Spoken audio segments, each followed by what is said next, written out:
to the session with the longest title, I think, here. Selfie Sharing and Smart Social, How Coca-Cola Keeps Millennials Buzzing. So before we get started, quick comment, you are in the right place. But your last chance to text your friends and tell them to come on in. It's standing room only, but we'd love to have more folks here. Before we get started, let's do introductions real quick. My name is Jim Rudd, and I'm the Chief Marketing Officer at Spreadfast. And Spreadfast is a sponsor of this conference. We make social marketing software that companies like Coca-Cola and HBO and Whole Foods use to engage their audiences. Our featured speaker, though, today is Julie. Julie, why don't you tell us about yourself? Hello, my name is Julie Goodwin. I'm with the Coca-Cola Company, just a beverage company. You guys may have heard of us before. We have been using Spreadfast for about a year and a half now, maybe a little bit longer than that. And I've been working with the Micro Rewards team, which uses this a lot in their promotions for 5 years now. So Julie, your title, I think, is Senior Activation Manager. Give folks a sense how that plays. So the activation managers at Coke were kind of responsible for the execution and tactile distribution of the programs, kind of once they've been planned out from a strategic perspective. And our group, the activation team, sits sort of right in between marketing and IT. So it's this really awesome meld of the two items. So it's pretty interesting. So social, while it's a component of what you're doing, it also plays in the broader digital sphere and things like that. Yeah, definitely. So with Micro Rewards, and we'll get into a little bit about what our overall promotion is, but we center around a lot of social activities. So anytime we're going to build some kind of social activity to engage people on site, then they would come to us to start that process. Yeah, so we're going to get into, obviously, based on the title, we're going to get into engagement and millennials and social, but our framework for this conversation is the Micro Rewards program. Yes. Which is massive. Yes. I think it's in its fourth incarnation. Have you guys actually even so versioned it? We're in release 4.0 now. We just released this at the beginning of this year, actually. So this is kind of a little one-pager about what is Micro Rewards. It's the #1 CPG loyalty platform in the United States. We have over 1 million monthly visits on mobile. I won't go through all of these things, but you can kind of see a breakout of how many households we're in. I mean, we can see if people are involved in the program.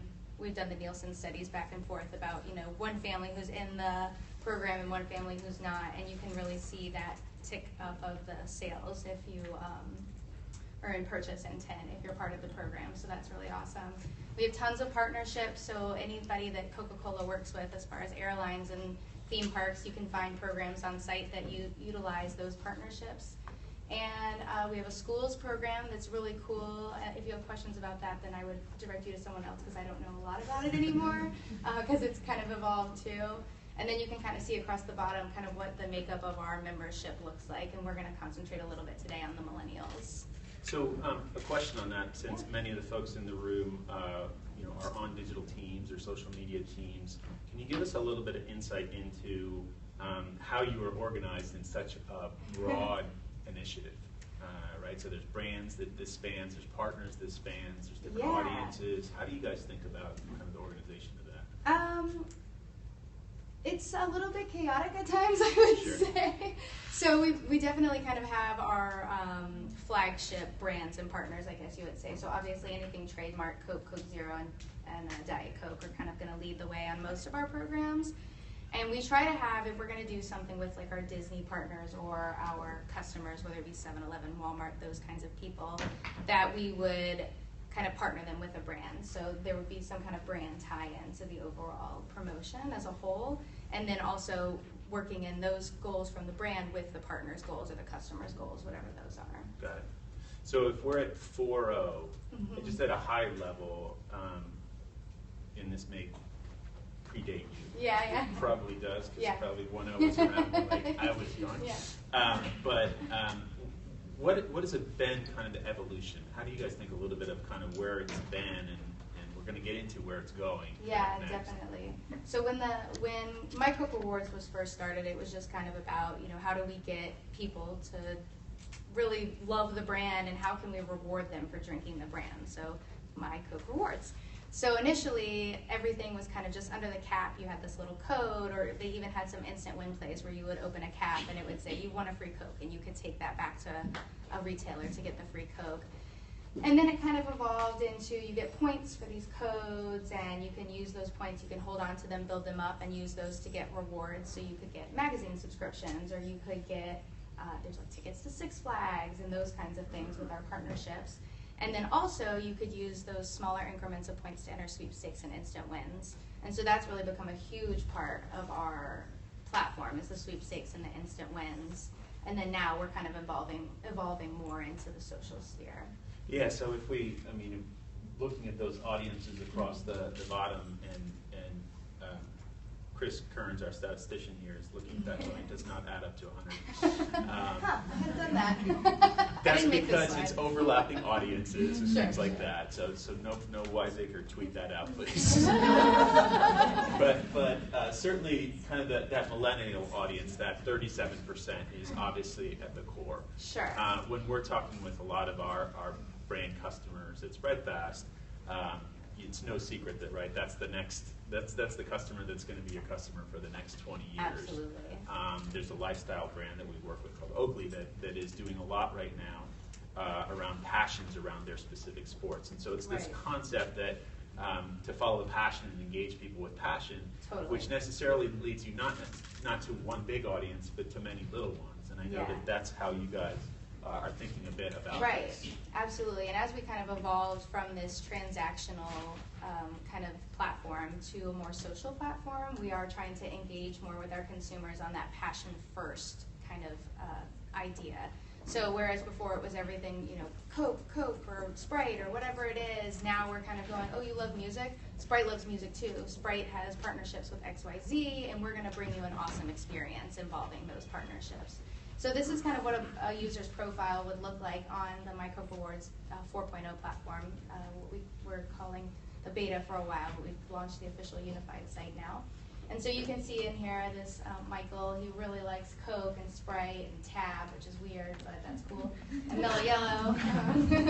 And then he's also really into sports and travel. So, you know, by knowing these things about him, when he comes and he logs into the website, we can go, Michael loves Sprite and he loves sports.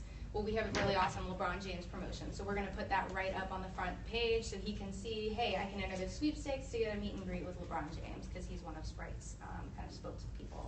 So it's really been great to be able to kind of go, okay, we do want to know which brands you love, and we want to market to you on that level. But it's also great to go, hey, this guy's got this passion. How can we really like tap into that passion and, you know, present them with something they really want to engage with? Yeah, and that seems to be the root of all these programs that are successful, is they're tapping into passion. But then it's also not just about the brand. Right. We just had a session on real-time marketing that says when you draft and join a conversation that's in play, then you get a lot more engagement. And this is similar as well. Is if you're passionate about music, it's furthering that conversation versus just about that specific Sprite or that. Exactly. Now the brand's there. Yeah, and people will accept it. Sure. Right. Okay. So. Those 37%, those millennials, that big audience, particularly on social.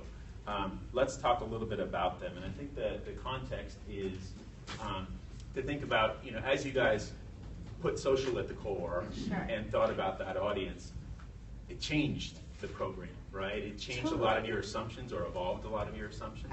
It definitely evolved a lot of our assumptions, and I think, you know, as social kind of started to become the center of every millennial's life, you know, we all want to tweet out, I'm a millennial, so I want to tell everybody what I'm doing. I tweeted that I'm here today speaking to you guys. And the way the platform was built, it was extremely transactional. So you buy your product, you get your points, take those points to the website, or take the codes to the website, use those points, and then purchase a reward or enter a sweepstakes to kind of get those experiences. Well, that's not really something a millennial is going to take time. You know, they're kind of more right now, me, instant gratification. And we really weren't built to kind of reward those people in that kind of fashion. So we really started to look into, okay, where are they participating? Okay, they're on Facebook, they're on Twitter, they're on Instagram, they're sharing all of these things. And there were people out there sharing, you know, oh my gosh, I love Sprite. I'm so excited when Sprite Cranberry comes out at Christmas. I'm really excited when LeBron's mix came out this year, and those kinds of things. So how could we tap into those organic things that were already happening, the conversations that were already going on in social? And that was kind of how we came to this more social website. So now you can get rewarded for tweeting about your hashtag LeBron's mix. You can get rewarded for sharing pictures of your Disney vacation when you were with your family and those kinds of things. So it definitely went from this transaction-based to social engagement-based kind of system that definitely we've seen definitely that the millennials are more apt to engage in those kinds of programs than, kind of wait around, build up their points to get something. Right. And so, so if you think about 3.0 of the platform, social maybe was just a channel. And so has the mindset shifted to, I know you guys have up here kind of social at the core. What does that mean to you guys? Definitely. It's kind of back to that. You guys may have heard the mantra, make it share-worthy before shareable. So before, I think everything we had on site was, okay, you have a reward up there, and then there's like, tweet about this reward. But that was kind of an afterthought, right? It wasn't really at the core of the thought. It was just, okay, we heard social's a thing, we need to add a button on here to tweet about whatever that is. And so now our programs are really built around, okay, if we want to target the millennials that really love to share pictures of their Disney vacation, we would build a program around that. Okay, well, let's reward people for that. Let's have people submit their photos. Let's put those photos up on site. People love to feel internet famous, if you will. So if you come to the site and you can see your photos up there, people really like that. So we have galleries, which is kind of where Spreadfast came in for us, that we were able to utilize these galleries or other visualizations to put data up or put up people's content that they're sharing and then reward them for that content. So that kind of became, social first rather than, oh, we did a program and, oh no, we forgot to add social component and tacking it on at the end. Social first. We're big fans of social first. Yeah, definitely. So just to give an example, you had a slide that we kind of cut for brevity's sake, yeah. But there are a lot of different ways to earn points. For those in the audience that might be thinking about doing some of this, how did you guys parse that down and think about things you wanted people to do? Was it all kind of the obvious stuff, and you just do the obvious stuff and put points next to it, or were there some surprises or things you guys discovered there that was different? So I wasn't very involved in that process of where they kind of, itemized what each thing would be worth. We actually call it status when it's with the social. So when you come to the site, we kind of went, okay, it's a little bit of effort for a consumer to tweet out a photo, so maybe that should be +5 status. Whereas just tweeting with a hashtag, that's a little bit easier, so that was +3 status. Following the brands, we're like, okay, that's a really big deal. If you like our brands enough to follow us on Twitter and Facebook, well, we'll give them +8 status for that. If you invite your friends, you get, I think that's +8 too. I can't remember exactly what it is. So a lot of the site is kind of built around the more people that engage, the more fun it is. If you have more people participating, there are more things to unlock and more things to engage in. So we kind of wanted there to be some easy, snackable ways to earn status on site, and then some a little bit more involved or, more intense likes of sharing out there. Got it. So this next one, we didn't talk about this ahead of time, so this may be a curveball, but I'm going to throw it anyway. So from a content perspective, so we talked about the fact that when you guys were getting into this, you're thinking about passion, and how can we unlock passion around music or surfing or whatever it is, and you guys had defined your passion sets. Totally. How do you think about then from a content programming perspective, how does that play into, to your point, like seasonal things, like families are going on vacation right now, Sure. and we want people to opt into that. How do you guys think about that content mix? Well, I actually wish I had one of my partners in crime here, because she manages kind of all the content for us. And we'll get her next time. Yeah, she would be great to speak to that. But we basically have a team that's kind of in charge of content, and they are either out getting the content from our other partners in Coca-Cola, because we realized as we started to do a lot of this stuff that there were other groups in Coca-Cola that were making content for, one and done, right?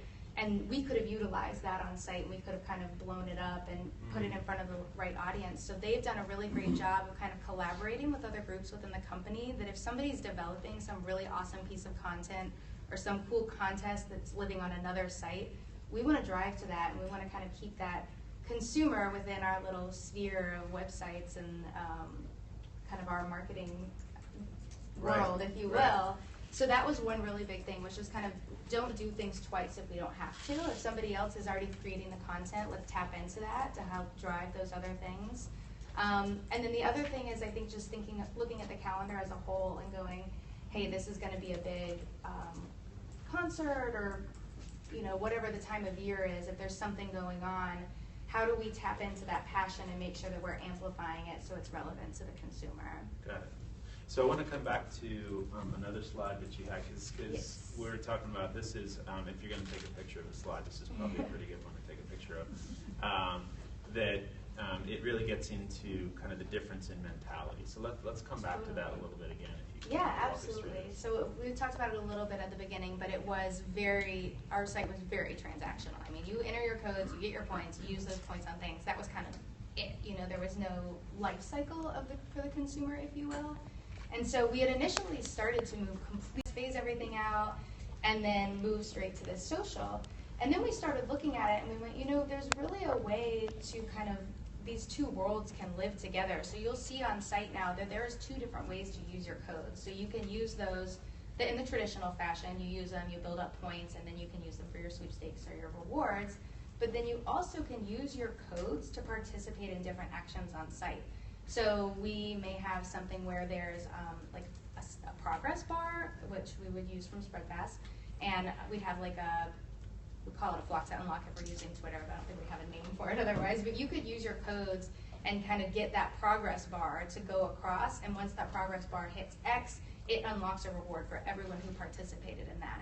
So it's kind of getting around that whole, how can we make the site, work for the consumers the way they want to interact with us, whether that be entering codes for points, entering codes to unlock something, social to unlock, or social just to kind of build up your status. And you'll see that's kind of what that life cycle is over there. So if you participate in what we call these missions or challenges on site, you would up your status, and then as you got up into higher status, you'd unlock more catalogs, which would have bigger, better rewards in there that you could access, and then keep going. So one of the things you mentioned before is getting out into the business and explaining to people that they have a great program, but how can we do it in the context of the broader, greater good for the brand? Yes. Is this something that you'll kind of take out to them and say, so the program you're doing is great, but it's just kind of a linear thing? Definitely. Versus it could play into here? And it's been really great. Probably over the past year, a lot of our leadership has done a really good job of letting the other teams in the company know, hey, you have this great resource. We have this whole team of people that are these digital experts. Instead of building something standalone over here, tap into our members, tap into the people, the database that we kind of already have built up together, and utilize that to kind of put together a program. And we'll take whatever their goals are. If their goals are to drive consumption, then we'll incorporate code entry into that. If their goal is just to drive brand love, then maybe it's just a social play, or maybe it's a combination thereof, depending on whom they're trying to target. And I think that just getting a lot of our capabilities to the rest of the company, so they know what's going on, so they're able to tap into those, has been really great. So, and having the social piece has been really awesome, because now we can engage some of those brands that don't have codes. So for example, our vitamin water, or Smart Water, doesn't have codes on cap, but they could come to us and they could do a promotion where people tweet about their Smart Water and why they love their Smart Water so much, and we could reward those consumers. Whereas before, since there weren't any codes on cap, it was much harder to engage those consumers. That's pretty interesting. So this almost evolves to a playbook of different Totally. things that the brands and the geographies or the partners could execute. Absolutely. But it just fits into your overall infrastructure. Right. So you're not having to build something from scratch every time you want to do some kind of digital promotion. The infrastructure's already there. Everything's already built together. And we have everything from turnkey promotions where we plug and play with content or a small social ask, to full-blown promotions where we're using like every visualization you guys offer, and then there's code entry, there's social, there's all these different pieces. Depending on what kind of consumer you are, you engage with brands in different ways. Which is back to why your group sits almost between IT. There's that, right. And in brand marketing, there's a heavy execution component that you guys are doing as well. Because Totally. I would imagine that would be the pushback you get from people as So, oh, well, we need to do this quickly, and Right. we have our local partner, and they Right. can do the microsite fast, and we did it last year, and it was fine, so we just want to do it again. Yeah, and I think that's one of the big things that kind of was a little bit of a struggle, I would say, for our team, is kind of positioning ourselves to get in early enough when people start planning so they don't go down that path of, hey, you were going to spend $50K to build a microsite when you could have done the same thing on our site for, a fraction of the cost. So since everything's already built in there. So that was really great to be able to kind of get that out there. And something else we're working on too is integrating the brand.coms with our capabilities.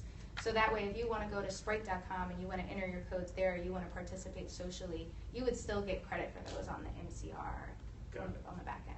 But kind of MCR is that hub. It's following you around and making sure you're getting your points. And keeping this virtuous cycle going. Okay, cool. So we talked about putting social at the core here. Great way to engage millennials, and thinking about what an engagement process looks like that is sustaining and actually amplifying.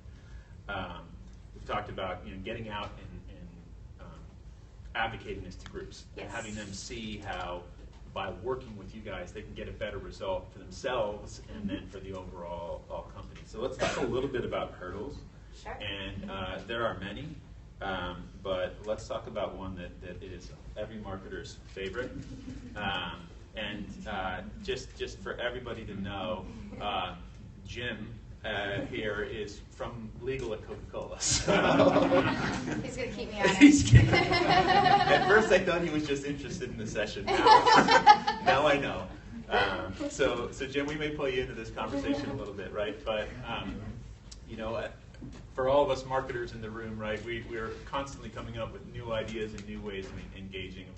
And one of the big challenges, as it should be, is legal and doing this correctly. And in other sessions, we've talked about joining conversations that you didn't start, and what the challenges are there of inadvertently or advertently, stepping on trademarks. So I want to go a different direction with this and talk a little bit more about if part of the objective of MCR is for repeatability and time to market and engagement and passion. There are new cadences with legal that you're going to need to establish. So let's talk a little bit about those. And I think we have kind of the Live Nation AHH zone. The A zone. The A zone is an example. So this was one of the first promotions we ran when we first launched our beta site last year. And it was kind of one of our big tests, I guess you would say, of kind of our things that we were trying to accomplish with this beta site. So social first, right? And then passion first, music. Everyone's really excited about that. And then leaning on one of our partners at the time, like Live Nation, to run this concert. And this, again, was tapping into something they were already doing. So Live Nation and Coca-Cola had already put together these A zones. So at certain concerts across the country, consumers could go into these special VIP areas, share a Coke with their friends, watch a concert from a cool, special viewing area. And we were like, we really need to tap into that. How can we engage consumers, get them excited about that? So we decided that we would put together share a picture of yourself and a friend or whomever at a concert, and you would receive an entry to win a chance to go to one of these A zones. Sounds great. Probably no problems there. Well, then you kind of get involved in the conversation with legal, and then you've got all these issues about, okay, well, nobody can mention band names in anything. You can't show pictures of the band. You can't show, anyone's shirt logos or anything like that. So you kind of go, okay, well, that's going to put a little bit of a damper on things. But we kind of, you work through those conversations and you just figure out how do you tell the consumer up front, hey, we want to see you having an awesome time at the concert. I think this one even says, like, we don't want to see the band, we want to see you. You're the star of this show. We, just kind of really work with legal to make sure we're making those guidelines very clear to the consumer. And then also on the next slide, we have this visualization component. So we also have to be very careful as we're getting this content in, make sure we're not showing the band, make sure we're not showing people in the background that didn't give their permission to have their picture loaded. We always tell consumers, we love to see you and your friends, but if you're going to share something, make sure you have your friend's permission, because nobody wants to just go to a website and see their face up there and be like, I didn't tell anyone they could put my face there. So those were big things. And then also another thing we learned last summer is there was, in order for people to be aware that they're entering into these sweepstakes, they have to, like, I guess, consent to that. I don't know if I'm using the right verbiage here. So we have to be sure that our hashtags say sweepstakes or contest in them. So consumers are aware, hey, there's rules associated with this. I need to go make sure that I'm complying with those rules and I'm doing everything that way. So I think this one was a huge learning for us, that we couldn't just go to legal at the end and say, here's the creative, here are the rules, sign off on all of this. You kind of have to have that conversation up front and make sure that, you know, as a marketer and as someone who didn't go to law school, there are probably things out there I never would have even thought of. So having those conversations really early on in the process to make sure that you're not going down a path that you're going to have to come back and rethink your entire program. So to drill into that a little bit, Yeah.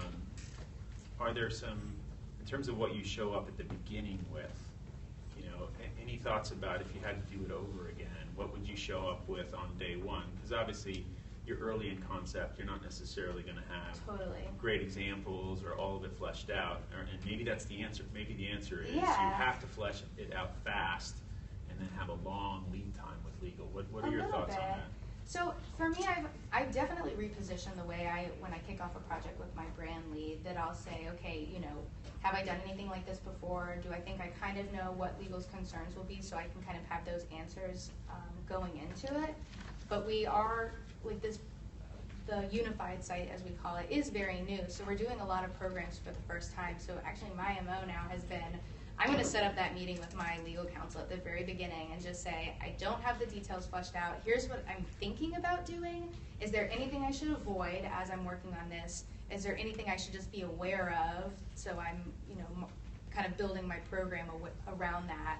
And then does the technology support what legal is telling me I need to do? Which has been a real, like, again, sitting between IT and marketing.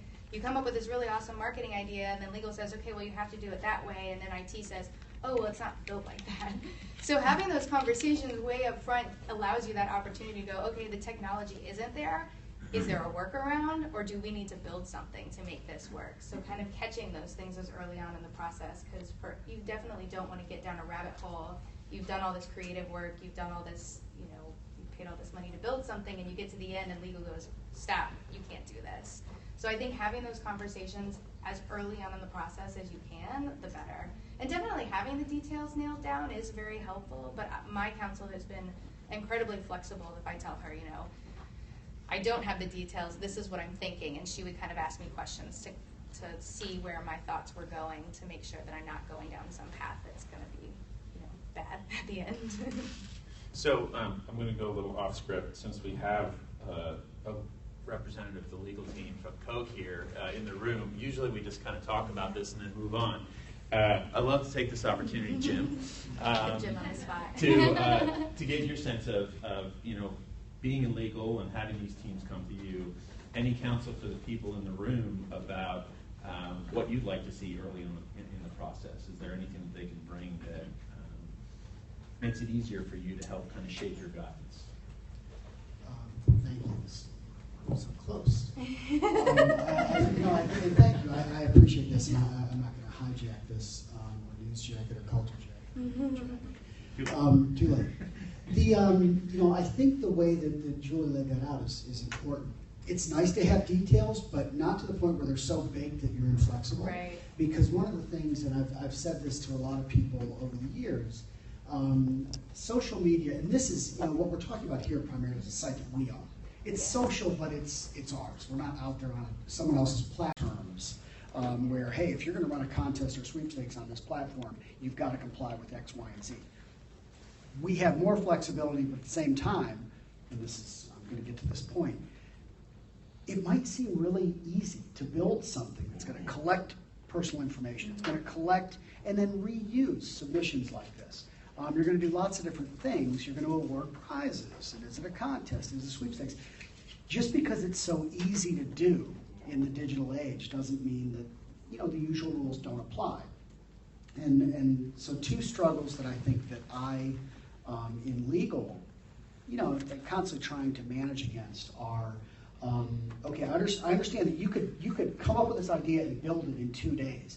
That doesn't mean, people aren't used to the lead times that we're used to when I started, before many of you We were all in short pants when I was and so people don't like long lead times, and I don't like long lead times. I don't like for something to sit, I guess, for 6 months. But at the same time, you have to understand that there are some rules and things you've got to comply with. And so just because it may seem easy on the surface doesn't mean, it's like the duck on the pond. There's a lot that goes on in the back end. And then secondly, where was I going with that? Secondly, I think that we see this stuff happening all over the place. And in the presentation that I gave yesterday about, it was primarily about FTC stuff and social media. But the idea is there are brands doing stuff and nobody's stopping them. Like, wait, legal, you're saying we can't do this, but these other brands are all doing it. Well, yeah, they're all doing it. There's not some, omnipresent police force that's going to jump in and stop and arrest everybody that does something that's in violation of the law, whether it's improperly collecting, personal information, or whether it's violating rights of publicity or trademarks by posting content without permissions, whatever it might be, or running an unlawful lottery when you're doing a sweepstakes or contest. Brands do it all the time and get away with it. And you got to kind of think, I closed my session yesterday with, what do you stand for? Do you stand for goodness or badness? And it's sort of like, do we want to play that game? If everybody's doing it, and if we can poke holes in what they're doing and say, if someone were to challenge them, they could get in big trouble for this. But nobody challenges them, and so it sets a precedent. So that's something that we struggle against, which is just because everybody else is doing it, is it the right thing for us to do? Awesome. Yeah, I would say that is a really big point. Social, and then somebody goes, oh, we could do something like that, and then we get in the conversation with legal, and it's like, oh, that's not really kosher to be doing that. And to Jim's point, especially when you have consumers' information out there, and we are very, very careful to make sure people are aware our hashtags are branded. They know this is a Coke promotion. They know that we may use their content in some way, and our site says if you use one of these hashtags on site, A, you have to comply with all of these rules, but B, we may use it. And I think for the most part, like millennials, they like that kind of thing, so they're okay with it. But just to be sure that we're not, using people's information in any improper way. So 3 observations, if I may, on that. So number 1 is from a legal perspective, and actually even just from a corporate voice perspective, know your game, I think, right? Is because you're going to play your game, not someone else's game. And so maybe if that's the conversation early on is, what is our game? Let's not spend a bunch of time looking at other examples from other places that are not us, and let's zero in on that. The other interesting thing is your level of control, right? The more you're playing out on and only on the public networks, so social networks that maybe trickier, challenging it can be, if they're playing in your world, on your microsites and things like that, you have more of an opportunity, which is not necessarily, I think what you're saying is not necessarily odious or no-no. Right. It just has to be clearly defined. And then the third thing is, this is the selfie generation. So the good news is you can get them to curate the heck out of their pictures. Sure. You just need to tell them Just what to curate out. Yeah, exactly. Right. So it's just being very clear to the consumers, make sure you're not showing anything you wouldn't want your mom to see, I guess, Right. Super. So we definitely are gonna save time at the end for questions. So we'll come back to this if people have questions. Want to transition over now to, again, another challenge we see as marketers, and I'm sure you guys feel it. So you've created MCR as this entity, this place that people come and live. Sure. But you also have constantly new social networks, new places of engagement. And one of our media customers talks about the fact that they don't think of their social presence as this or that. That they tend to think about, it's almost like a mutual fund to them. Yeah. There are stocks in there that they know are performers and are going to go, but they also push on themselves to have small positions in the emerging networks. It's their hedge, so that if big things change in one area, they have a place to go. And so they think about, for this type of traffic, this is my primary and this is my hedge or my test right now.